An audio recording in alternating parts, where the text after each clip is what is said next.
Welcome to పూరా local. రాముడు ఈసారి ఎన్నికల్లో పోటీ చేస్తున్నారు. అవును, రామాయణంలో శ్రీరాముడి పాత్ర ద్వారా కోట్లాది మంది అభిమానుల్ని చూరుగున్న అరుణ్ గోవిల్ బీజేపీ అభ్యర్థిగా ఉత్తరప్రదేశ్లోని మిరాట్ లోక్సభ స్థానం నుంచి పోటీ చేస్తున్నారు. ఆయన నామినేషన్ సందర్భంగా పెద్ద సంఖ్యలో పార్టీ కార్యకర్తలే కాక స్వచ్ఛందంగా మిరాట్ వాసులు తరలివచ్చి ఆయన్ని అభినందించారు.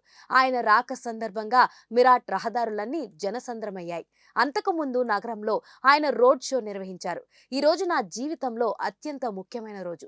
మిరాట్కు సేవ చేసే అవకాశాన్ని ఆ శ్రీరాముడు నాకు కల్పించాడు. లోక్సభ నామినేషన్ వేసేందుకు బయలుదేరుతున్నాను. జై శ్రీరామ్ అని ట్వీట్ చేశారు. రోడ్ షోకి ముందు గోవిల్ స్థానిక ఔగనాథ్ ధామ్ ఆలయాన్ని సందర్శించారు. నామినేషన్ తర్వాత మీడియాతో కూడా ఆయన మాట్లాడారు. రాముడు పాత్ర ద్వారా కోట్లాది మంది భారతీయుల హృదయాల్లో స్థానం సంపాదించుకున్నానని, అది శ్రీరాముని గొప్పతనమేనని అన్నారు.